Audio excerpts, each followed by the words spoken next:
Ok. Bonjour les matos locos. Ici, on va apprendre à lire l'image d'un nombre graphiquement. Alors, d'abord quelques rappels. Ici, on va chercher l'image, par exemple, de 2 par f. On cherche une image. Une image se lit sur l'axe des ordonnées, c'est-à-dire l'axe des Y, c'est-à-dire la droite verticale ici. C'est-à-dire qu'au final, vous allez devoir vous retrouver sur cette droite-là quelque part et le nombre sur lequel vous êtes sera l'image du nombre cherché. Donc ici, on partira de 2 sur l'axe des abscisses. Donc ici, sur l'axe des abscisses, on partira de là et on devra arriver sur l'axe des ordonnées au final. Une petite définition à retenir. Dans f de x égale y, y, c'est l'image de x par la fonction f. Y, c'est ce qui est renvoyé par la fonction lorsqu'on lui donne x à manger. On lui donne x, il fait des trucs avec x et il renvoie un autre nombre qu'on appellera y. Donc là, c'est graphiquement, on va apprendre à le faire et après, ce sera par le calcul. Donc, déterminer l'image de 2 par f. Méthode, se placer sur l'axe des abscisses. On se place sur l'axe des abscisses, donc au point d'abscisse 2 ici, parce que c'est l'image de 2 que l'on cherche. Se diriger vers la courbe verticalement. Ici, ça a été coupé, ce ne sera pas coupé sur votre fiche. Verticalement. Pourquoi est-ce que je précise verticalement? Parce que c'est là-dessus que vous avez un peu de mal. Quand vous êtes là, il y a des élèves qui font ça, ils se dirigent vers la courbe, mais diagonalement, vers la droite, vers la gauche. Non.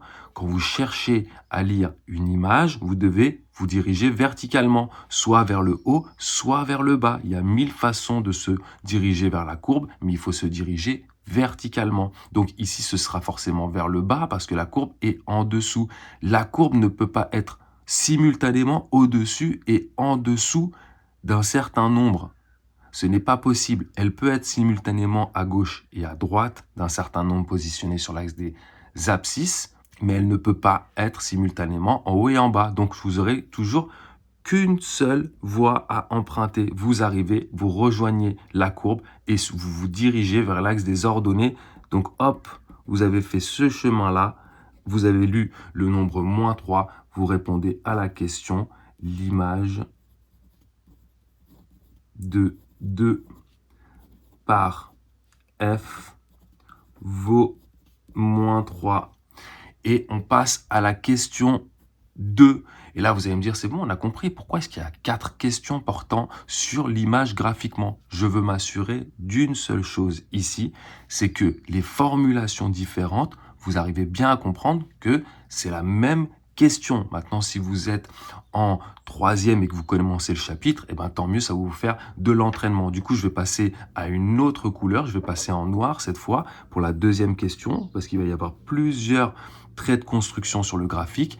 Déterminer graphiquement f de 0. C'est la même chose que de dire déterminer l'image de 0 par la fonction f. On se place en 0 sur l'axe des abscisses, ça veut dire ici, on rejoint la courbe verticalement, hop, on y est, on est non seulement sur la courbe et sur l'axe des ordonnées, donc super, on peut répondre directement à la question f de 0 égale 3. Petite remarque, quand on vous pose la question par une phrase, apprenez à répondre par une phrase. Lorsqu'on vous pose la question en fonction de f de x, vous répondez par f de x égale un certain nombre. Allez, on continue pour le 3e point. Quelle est l'image de -1 par f? Pareil, je me place en -1 sur l'axe des abscisses, je rejoins la courbe est au-dessus. Je me dirige vers la courbe, je viens à droite, je lis 6, donc je vais répondre cette fois. L'image, je reprends la question. L'image de -1 par f vaut 6. Ok, merci. Question 4. Lire graphiquement f de 3. On se place en 3 sur l'axe des abscisses. Regardez, un autre cas de figure. Ici, on est déjà sur la courbe. Donc, on rejoint tout simplement l'axe des ordonnées et on lit 0. Ok, ici, c'est les points particuliers. Donc, f de 3 égale 0. Voilà. Remplissez vos fiches. Ici, je vous ai exceptionnellement pas mis un exercice d'entraîne-toi, mais je vous ai mis un lien. Vous cliquez sur ce lien lorsque vous avez téléchargé vos fiches. Vous arrivez sur cette représentation graphique de GeoGebra et là, vous allez pouvoir vous balader à essayer plein de choses et voir si ça fonctionne, si vous avez bien compris l'histoire.